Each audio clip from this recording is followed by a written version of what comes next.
उत्तराखंड की पहाड़ियों के बीच एक शांत और सुरम्य गांव था, सुरकुटी।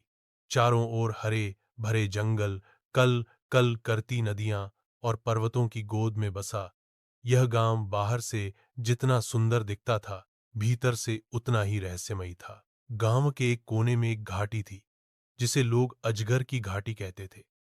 यह घाटी घनी झाड़ियों और कंटीले पेड़ों से भरी हुई थी, और कहते थे वहां की हवा भी भारी और डरावनी होती थी। बुजुर्ग कहते थे कि कई साल पहले वहां एक राक्षसी अजगर रहता था, जो लोगों को निगल जाया करता था। समय के साथ वह अजगर दिखना बंद हो गया, लेकिन घाटी का डर अब भी लोगों के मन में गहराई तक समाया हुआ था। गांव में एक युवक था, अर्जुन सिंह रावत। 20-22 साल का, तेज दिमाग और निर्भीक दिल वाला लड़का। वह शहर में पढ़ाई पूरी करके हाल ही में गांव लौटा था। वह आधुनिक सोच वाला था और इन सब बातों को अंधविश्वास मानता था। अगर वहां कोई अजगर होता तो अब तक किसी ने उसकी फोटो क्यों नहीं ली, वह अक्सर गांव वालों से कहता। उसके माता पिता किसान थे, पिता कठोर लेकिन न्यायप्रिय, और मां दयालु तथा डरपोक। अर्जुन के बार बार घाटी के बारे में पूछने पर वह डर जाती थी। बेटा, मत जाओ उस ओर। जिनके पांव उधर पड़े वे लौटे नहीं। लेकिन अर्जुन मानने वालों में से नहीं था। गांव में एक परिवार था, गोकुल और उसकी पत्नी लाली, जिनकी दो बेटियां थीं, मीरा और छोटी छुटकी। मीरा अर्जुन की बचपन की दोस्त थी। एक दिन छुटकी जंगल में लकड़ियां बीनने गई और वापस नहीं लौटी।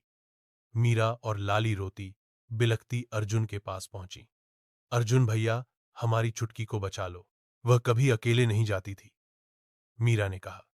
गांव में खबर फैल गई कि छुटकी अजगर की घाटी की ओर गई थी। गांव के लोग एक बार फिर डर के साए में आ गए, लेकिन अर्जुन अब चुप नहीं रह सकता था।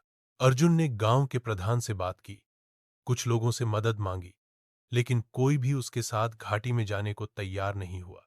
अर्जुन ने रात को निकलने का फैसला किया। उसने अपने साथ टॉर्च, कैमरा, रस्सी, पानी की बोतल, एक लोहे की छड़ी और छोटा चाकू रखा।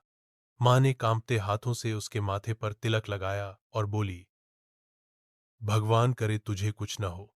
अर्जुन अकेला ही चल पड़ा अंधेरी घाटी की ओर। घाटी में प्रवेश करते ही हवा में ठंडक और अजीब सी गंध महसूस हुई। पेड़ झुके हुए थे, जैसे किसी भारी चीज ने उन्हें रेंगते हुए मोड़ दिया हो। अर्जुन ने देखा कि जमीन पर विशाल रेंगने के निशान थे, बहुत मोटे और गहरे। हर ओर सन्नाटा था, सिर्फ दूर कहीं उल्लू की आवाज गूंज रही थी। कुछ आगे बढ़ने पर उसे एक टूटा हुआ मंदिर दिखा, जिसके ऊपर नाग का चिन्ह बना था। अचानक उसे झाड़ियों में कुछ सरकने की आवाज आई, फिर एक जोरदार फुफकार। अर्जुन ने टॉर्च घुमाई और उसकी आंखें फटी रह गईं। उसके सामने था एक विशाल अजगर, जिसकी चमड़ी मोटी और काले लोहा जैसी चमकदार थी। उसकी आंखें अंगारे की तरह लाल थीं। वह किसी आम सांप जैसा नहीं दिखता था, वह विकृत था, जैसे किसी प्रयोग का परिणाम। अर्जुन घबरा गया लेकिन भागा नहीं। उसने लोहे की छड़ी उठाई और खुद को सतर्क रखा। अजगर धीरे धीरे उसकी ओर बढ़ा। तभी अर्जुन ने देखा कि पास की एक चट्टान में सुराख है, वहां से हल्की सी रोशनी आ रही थी। वह चुपचाप उस ओर भागा और सुराख से भीतर घुसा।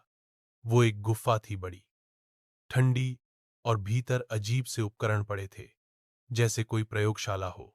वहां उसे एक छोटी लड़की दिखी, चुटकी। वह रस्सी से बंधी थी, बेहोश थी, लेकिन जिंदा